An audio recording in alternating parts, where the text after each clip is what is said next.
चलिए स्वागत करता हूं आपका अपने YouTube चैनल मैथ्स अड्डा में। चलिए मैं हाजिर हो गया एक नया सेशन लेके।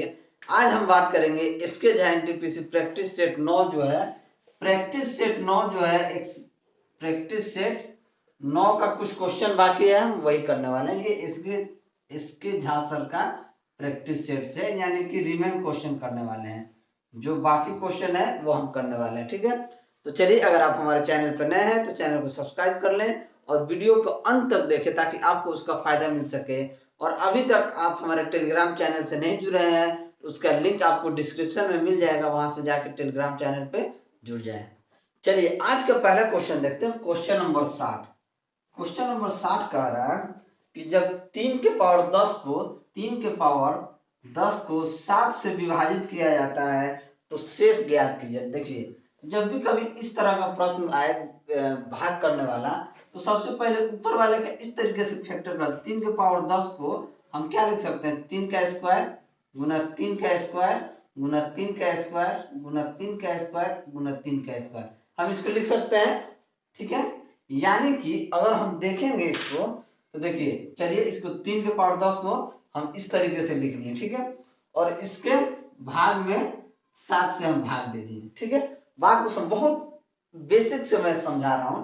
अब देखिए अगर 3 का स्क्वायर कीजिएगा तो क्या आएगा, 9 गुना 9 गुना 9 गुना 9 गुना 9। अब देखिए इन सभी में अगर आप 7 से भाग दीजिएगा, 7 से इन सभी में भाग दीजिएगा तो क्या आएगा, शेष आएगा 2। 9 में भाग दीजिएगा तो 2 शेष आएगा, फिर 9 में भाग दीजिएगा तो 2 शेष आएगा, फिर 9 में भाग दीजिएगा तो 2 शेष आएगा, फिर 9 में भाग दीजिएगा तो 2 शेष आएगा, फिर 9 में भाग दीजिएगा तो 2 शेष आएगा। फिर इन सभी को भाग कर दीजिए 7 से, 2 दूना 4, 4 दूना 8, 8 दूना 16, 16 दूना 32। अब देखिए जब आप 32 को फाइनल 7 से भाग दीजिएगा तो 7 चौक 28, 7 चौक 28 और 32 में से 28 जाएगा तो क्या बचेगा, आपके पास रिमाइंडर जो है वो 4 बच जाएगा और यही आपका आंसर हो जाएगा। तो ऑप्शन कौन सा सही हो जाएगा, ऑप्शन ए हमारा सही आंसर हो जाएगा। देखते हैं क्वेश्चन नंबर 61। क्वेश्चन नंबर 61 कह रहा है कि 4 अंकों को आरोही क्रम में रखने पर उनका क्रम w, x, y और z है। सबसे छोटे 3 अंकों का औसत 25.5 है जबकि सबसे बड़े 3 अंकों का औसत 29.5 है। आंकड़ों का प्रास ज्ञात कीजिए। सबसे पहले कह रहा है कि w, x और y और z ये आरोही क्रम में यानी ये बढ़ते हुए क्रम में, सबसे छोटा ये है, दूसरा भी है, तीसरा भी है और सबसे बड़ा ये है। यानी स्मॉल की मैं बात करूं तो w सबसे छोटा है और z सबसे बिग है यानी लार्जेस्ट है, ठीक है। यह बात कर सकते हैं, ठीक है। अब हमसे बोल रहा है कि पहले 3 का औसत 25.5 है। मान लीजिए w plus X plus Y का अगर हम औसत की बात करें तो ये कितना दिया हुआ है, 25.5। तो अगर हम w plus X plus Y की अगर हम बात करें तो ये क्या हो जाएगा, 3 गुना 25.5, ठीक है। अब दूसरा कह रहा है कि जबकि सबसे बड़े 3 अंकों का औसत 29, सबसे बड़े 3 तो एक्स वाई जेड सबसे बड़ा 3 होगा, 4 में से सबसे छोटा w हो गया तो सबसे बड़ा क्या हो जाएगा, एक्स वाई जेड 3 हो जाएगा। तो इन सभी का x plus Y plus Z का औसत कितना दिया हुआ हमारे पास, 29.5 इसका औसत दिया हुआ है। तो x plus Y plus Z की बात करूं तो ये हो जाएगा 3 गुना 29.5। अब क्वेश्चन में हमसे कह रहा है आंकड़ों का प्रास ज्ञात कीजिए। प्रास होता है रेंज, प्रास को इंग्लिश में हम लोग बोलते हैं रेंज। तो रेंज क्या होता है, मैक्सिमम माइनस मिनिमम यानी सबसे बड़ा माइनस सबसे छोटा, ठीक है। तो सबसे बड़ा क्या है, X plus Y plus Z है। तो हम क्या करेंगे, सबसे बड़ा अगर वैल्यू पूछा जाएगा तो सबसे बड़ा वैल्यू जेड है, सबसे छोटा वैल्यू वाई है, ठीक है। अब इन दोनों का औसत को हम माइनस कर देंगे तो सबसे बड़ा ये है 3 गुना 29.5 माइनस ये हो जाएगा 3 गुना 25.5। अब देखिए यहां से इन दोनों में 3 कॉमन है तो इन दोनों में से 3 कॉमन लेंगे तो अंदर क्या बचेगा, 29.5 माइनस 25.5, ठीक है।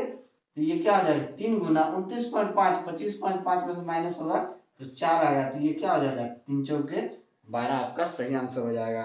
तो ऑप्शन कौन सा सही हो जाएगा? ऑप्शन बी हमारा सही आंसर हो जाएगा। क्वेश्चन देखते हैं, क्वेश्चन नंबर 62। क्वेश्चन नंबर 62 में कह रहा है कि मिस्टर दत्ता अपने 3 लाख के सेवानिवृत्ति लाभ को अंशतः डाकघर और कुछ अंशतः बैंक में क्रमशः 10% और 6% के ब्याज पर जमा करना चाहते हैं। यदि उनकी मासिक ब्याज व्यय 2000 है तो डाकघर और बैंक में उनकी जमा राशि में अंतर क्या था? वो उनका प्रिंसिपल कितना है? 3 लाख है, ठीक है। ये इकाई, दहाई, सैकड़ा, हजार, 10,000, लाख, 3 लाख रुपया को वो पहले 10% के और 6% के ब्याज। मान लीजिए कि वो डाकघर में, पोस्ट ऑफिस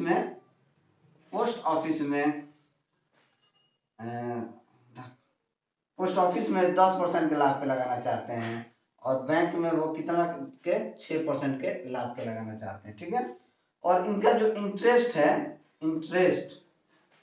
इंटरेस्ट जो है वो 2000 रुपया महीना आ रहा है। देखिए, जब 2000 रुपया महीना उनका इंटरेस्ट आ रहा है, इसका मतलब है एक साल में यानी 12 महीने में कितना इंटरेस्ट आएगा? 24,000 इंटरेस्ट आएगा उनको। ये टाइम कितना है? एक साल की बात हो रही है, ठीक है। तो सबसे पहले हम क्या करते हैं, इसका हम रेट निकाल लेते हैं कि इनका रेट क्या होगा, ठीक है। तो जब रेट निकालेंगे तो हमारे पास सिंपल इंटरेस्ट बराबर क्या होता है? PRT upon 100।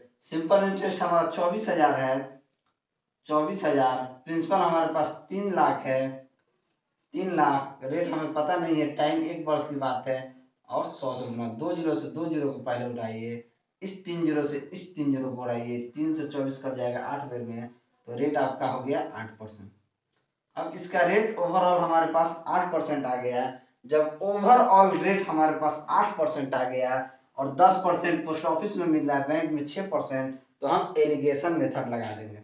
क्या करेंगे? हम एलिगेशन मेथड लगाएंगे कि 10%, 6%, ओवरऑल 8% हमको मिल रहा है। तो जब हम एलिगेशन लगाएंगे तो 10 में से 8 गया 2 और 8 में से 6 गया 2, यानी कि 2:2, यानी कि 2 से 2 कट गया, 1:1। तो हमसे पूछा क्या है? हमसे पूछा है कि बैंक में उनकी जमा राशि में कितना अंतर था? 1 रुपया का भी अंतर नहीं था, क्योंकि दोनों का समान था, तो 0 का अंतर हो जाएगा। तो ऑप्शन ए हमारा सही आंसर हो जाएगा। Question number 63। क्वेश्चन नंबर 63 कह रहा है कि 1.6 मीटर लंबा एक प्रेक्षक किसी टावर से 45 मीटर दूर है, तो उसकी आंखों से टावर के शीर्ष तक उन्नयन कोण 30 डिग्री है, तो टावर की ऊंचाई कितने मीटर होगी? देखिए, मान लीजिए ये एक टावर है, ठीक है, और यहाँ से एक प्रेक्षक यहाँ पे है, ठीक है। मान लीजिए ये प्रेक्षक का जो ऊंचाई है ये 1.6 मीटर है, और ये यहाँ से देख रहा है, उसका आंख यहाँ पे है, ठीक है। मान लीजिए ये यहाँ से देख रहा है, इसका जो उन्नयन कोण है, उन्नयन कोण 30 डिग्री है, ठीक है। और ये जो डिस्टेंस दिया हुआ है, ये कितना दिया हुआ है? ये 45 मीटर दिया हुआ है। तो हमसे पूछ रहा है कि ये जो लंबाई है, इसका टावर का ऊंचाई यानी कि हाइट क्या होगा, यही हमसे क्वेश्चन पूछ रहा है, ठीक है। तो हम जानते हैं कि अगर किसी त्रिभुज में अगर ये एंगल 30 डिग्री होगा तो ये 60 डिग्री होगा। तो देखिए, 30 के सामने क्या होता है? ऊंचाई है, तो वो a बराबर h होगा, और 60 के सामने होता है a√3। ये हम जानते हैं, ठीक है, क्योंकि शॉर्ट ट्रिक्स में निकालने का यही तरीका है। अगर मान लीजिए अगर 45 डिग्री रहता है तो ये भी a होता है और ये भी a होता है, ये क्या हो जाता है? √2a होता है, ठीक है। तो ये शॉर्ट ट्रिक होता है त्रिकोण, इस तरीके के क्वेश्चन को निकालने के लिए। तो देखिए, 30 के सामने ए होगा, ऊंचाई h है तो ए होगा, और 60 के सामने a√3 होगा। हमारे ये 30 डिग्री ये है, तो ये क्या होगा? 60 डिग्री होगा। त्रिभुज के तीनों कोनों का मान 180 डिग्री होता है। मान लीजिए ये 90 डिग्री है, तो ये 60, 60, 90, 180 हो गया। तो 60 के सामने क्या होगा? a√3, और 30 के सामने क्या होगा? a होगा, ठीक है। यानी कि अगर हम a का मान यहाँ से निकाल लें तो हमारा काम बन जाएगा। तो सबसे पहले तो ये हो जाएगा a√3 बराबर 45, ये 45 मीटर। तो a का मान हम क्या निकालेंगे? 45/√3। जब a का मान हमारे पास 45/√3 आ गया, तो √3 से ऊपर नीचे गुना कर देंगे तो क्या हो जाएगा? 45√3/3। तो 3 से 45 कट गया 15 बार में, तो 15√3 आ गया। लेकिन इस क्वेश्चन में क्या दिया हुआ है? √3 का मान हमारे पास दिया हुआ है 1.6 732, √3 का मान दिया 1.732, तो 15 गुना इस √3 के हम कर देंगे 1.732, तो हमारा क्या आ जाएगा, 15 को 1.732 से गुना करेंगे तो हमारे पास आ जाएगा 25.98, ठीक है, यानी कि 25.98 मीटर। लेकिन प्रेक्षक का जो ऊंचाई है 1.6 मीटर ये है, तो 25.98 में 1.6 जोड़ देंगे तो हमारा क्या हो जाएगा, 8 9 6 15 को 5 हाथ में 1 5 1 6 1 7, यानी कि 27.8 इस जमीन से इसका ऊंचाई हो जाएगा। तो हमारा ऑप्शन कौन सा सही हो जाएगा, 27.5, यानी कि ऑप्शन सी हमारा सही। 64 क्वेश्चन नंबर 64 में कह रहा है कि किसी बड़े त्रिभुज के शीर्षों पर 3 छोटे त्रिभुज इस प्रकार से बनाए गए हैं कि छोटे त्रिभुज की प्रत्येक भुजा उसके अपने ही बड़े ही त्रिभुज की भुजाई की लंबाई के 1/3 है। तो लंबाई की 1/3 के बराबर है, तो तीनों छोटे भुजों के क्षेत्रफल के योग और बड़े त्रिभुज के क्षेत्रफल का अनुपात क्या होगा। चलिए, ये एक त्रिभुज बनाया गया, ठीक है। इसमें कह रहा है कि इन दोनों का जो शीर्ष है, ये शीर्ष पे एक छोटा त्रिभुज बनाया गया है, इस शीर्ष पे कॉर्नर पे छोटा त्रिभुज बनाया गया है, और इस शीर्ष पे एक छोटा त्रिभुज बनाया गया है। और कह रहा है कि ये जो बड़ा त्रिभुज है ना, उसके तिहाई है इसका। मान लीजिए कि ये 3 का, इसका एक भुजा 3 है, तो इस सब का भुजा कितना हो जाएगा, 1 हो जाएगा, इसका भी 1, इसका भी 1, इसका भी 1 हो जाएगा, ठीक है। यही क्वेश्चन में कहा गया है कि इस प्रकार बनाया गया कि छोटे त्रिभुज की प्रत्येक भुजा उसके अपने ही बड़े त्रिभुज की भुजाई की लंबाई के 1/3 के बराबर है। तो तीनों छोटे त्रिभुज के क्षेत्रफल के योग के बराबर और बड़े त्रिभुज के क्षेत्रफल का अनुपात का क्या होगा, यानी छोटा का त्रिभुज का क्षेत्रफल का अनुपात और बड़का का त्रिभुज का क्षेत्रफल का। तो चलिए, छोटा वाले त्रिभुज का छोटे का क्षेत्रफल का अनुपात बराबर बड़े का क्षेत्रफल का अनुपात क्या हो जाएगा, यही हमसे पूछा है। जब छोटे का क्षेत्रफल लेंगे तो कितना त्रिभुज है छोटा, 3 त्रिभुज है, तो √3/4 भुजा स्क्वायर यानी 1 का स्क्वायर, और बड़ा का क्षेत्रफल एक ही है, तो √3/4 बड़का का भुजा 3 है, इसका स्क्वायर। तो चलिए, √3 से √3 तो ऐसे ही कट गया, ये हो जाएगा 3 के 9, ये हो जाएगा 3:9, यानी 3 के 9, यानी कि 1:3 हमारा आंसर हो जाएगा।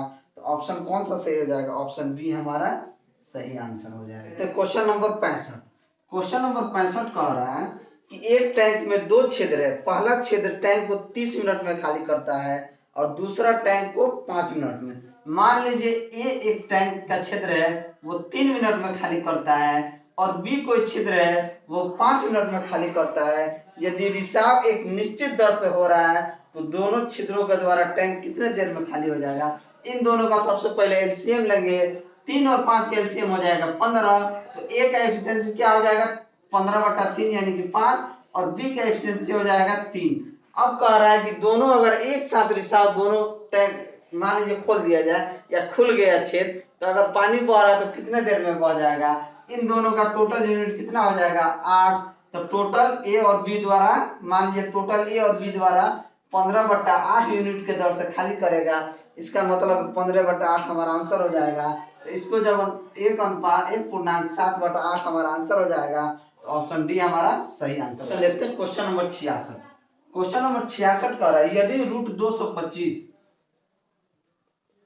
√225 का मान 15 है, तो हमसे पूछा है अंडर रूट 0.0000 1 2 3 4 5 1 2 3 4 5 और 2 2 5/15 का मान क्या होगा, ठीक है।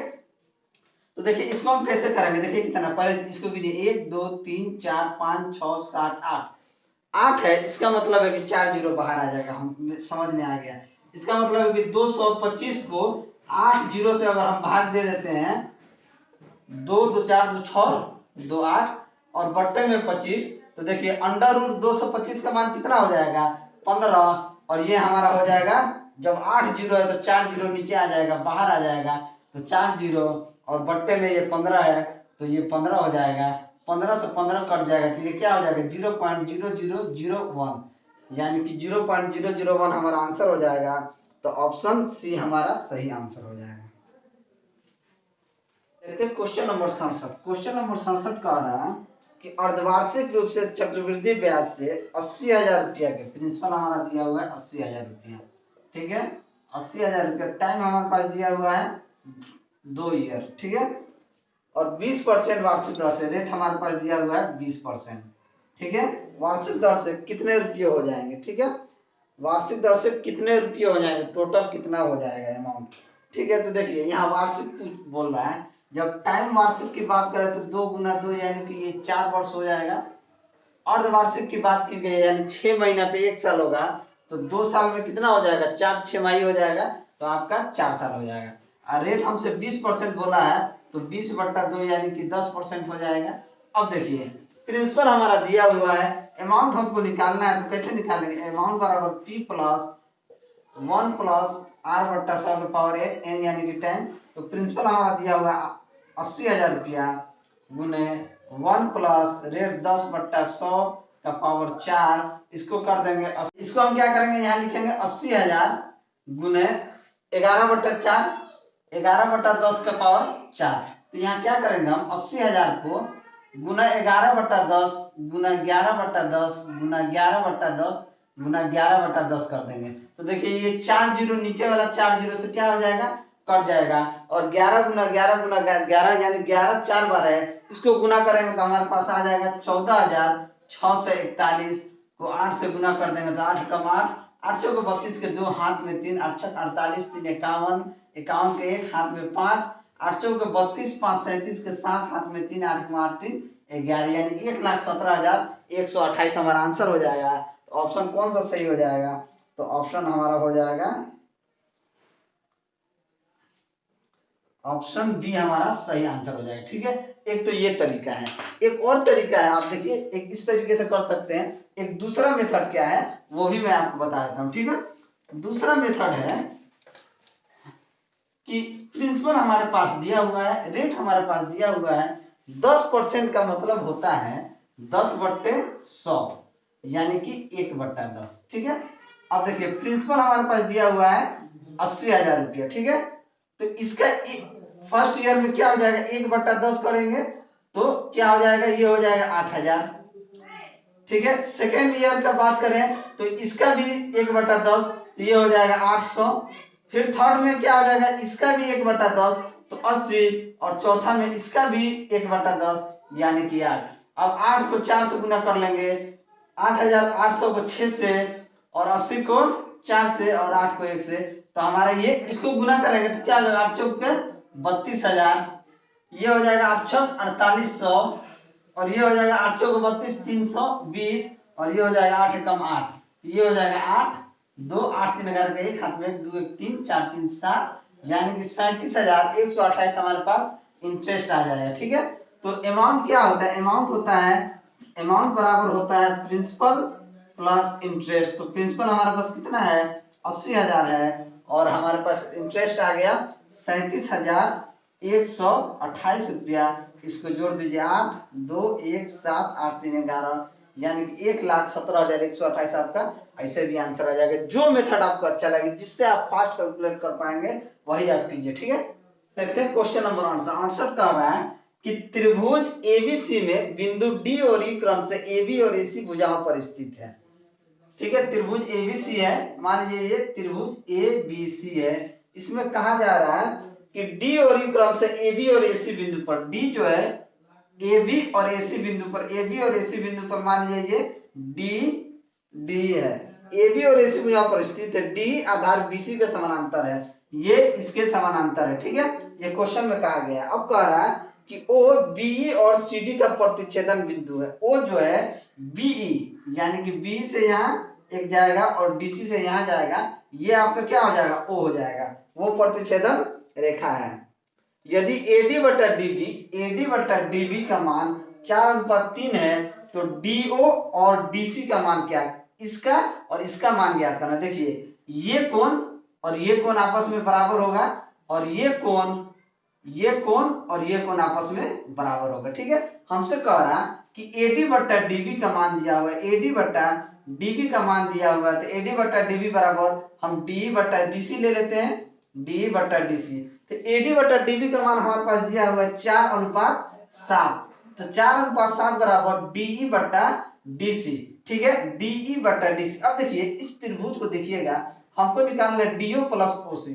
तो डीई बट्टा डीसी को डीई बट्टा डीसी, डी बट्टा ये बीसी है, डी बट्टा बीसी की बात करें तो डी बट्टा डीसी को बीसी को 7 बराबर डी बट्टा बीसी हो गया। अब 4/7 डी, डी मान लीजिए ओडी बट्टा ओसी, अगर इसको कर दें ओडी बट्टा ओसी, ओडी बट्टा ओसी, तो हमसे पूछ रहा है कि डीओ और डीसी का मान क्या हो जाए, डीओ या ओडी और ओसी। तो देखिए ओडी का मान अगर हमारे पास 4 आ गया और ओसी का मान अगर हमारे पास 7 अनुपात आ गया, तो हमारे पास 4/7 ओडी है, तो ओसी का मान क्या हो जाएगा, ओसी को अगर हम डीओ प्लस डीसी करें, यहां देखिए डीओ प्लस ओसी करें तो कितना मान आ जाएगा, 4 + 7 यानी कि 11।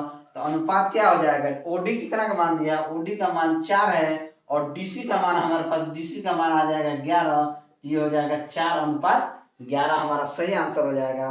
तो ऑप्शन ए हमारा सही है। क्वेश्चन नंबर 69, क्वेश्चन नंबर 69 कह रहा है कि 10 महिलाएं किसी कार्य को 6 दिन में कर सकती हैं। 10 वुमेन कोई काम मान लीजिए 6 दिन में कर सकती हैं और 6 पुरुष उस काम को 5 दिन में, 6 मैन उस काम को 5 दिन में और 8 बच्चे उस काम को 10 दिन में। 8 बच्चे उस 8 चिल्ड्रेन उस काम को 10 दिन में कर सकते हैं। तो ये 10 × 60 काम करेगा, ये 6 × 5 = 30 काम करेगा, ये 8 × 9 = 80 काम करेगा। ये टोटल काम, 1 0 से 1 0 काट दीजिए, इन लोगों का काम का अनुपात क्या हो गया, 6:3:8। ठीक है, तो इसका एलसीएम ले लीजिए 24। तो इन लोगों का क्षमता क्या हो जाएगा, जब काम का अनुपात इतना है तो इसका काम का क्षमता क्या हो जाएगा, इन दोनों का तीनों का एलसीएम ले लीजिए। तो 6 चौके 24, 4 के एफिशिएंसी से काम करेगा, ये 8 के एफिशिएंसी से काम करेगा और ये 24/8 यानी कि 3 के एफिशिएंसी से काम करेगा। तो हमारा आंसर आ जाएगा 4:8:3 यानी कि ऑप्शन डी हमारा सही answer. Question number 70, question number 70 कह रहा है कि यदि cosec theta minus sin theta बराबर p हो तो sec theta minus cos theta बराबर q है, तो निम्न में से कौन सा सही होगा। ये बहुत कैलकुलेटिव क्वेश्चन है, आपको पूरा कैलकुलेशन करना होगा। ठीक है, cosec थीटा को हम 1/sin थीटा लिख सकते हैं, तो माइनस sin थीटा बराबर क्या हो जाएगा p, तो ये हो जाएगा नीचे sin थीटा, तो 1 - sin स्क्वायर थीटा हो जाएगा। तो p हो जाएगा 1 - sin स्क्वायर थीटा क्या होता है, cos स्क्वायर थीटा होता है, cos स्क्वायर थीटा बटा sin थीटा का मान p आ गया। फिर इसको इस तरीके से sec थीटा को हम क्या लिख सकते हैं, 1/cos theta minus cos theta बराबर q, ये हो जाएगा 1 - cos स्क्वायर थीटा बटा cos थीटा का मान क्या हो जाएगा q। तो 1 - cos स्क्वायर थीटा हो जाता है sin स्क्वायर थीटा, ये हो जाएगा sin स्क्वायर थीटा बटा cos थीटा का मान q। ये कैलकुलेटिव क्वेश्चन है, ये आप कुछ खुद करेंगे। ठीक है, और इसका आंसर आप कमेंट में देंगे, इसका आंसर आप कमेंट बॉक्स में जरूर दें। ठीक है, तो चलिए, अगर हमारा वीडियो आपको अच्छा लगा हो तो वीडियो को लाइक करें, दोस्तों में शेयर करें। अगर आप हमारे चैनल पर नए हैं तो चैनल को सब्सक्राइब करें। मैं ऐसे ही वीडियो लेके आपके सामने हाजिर होता रहूंगा।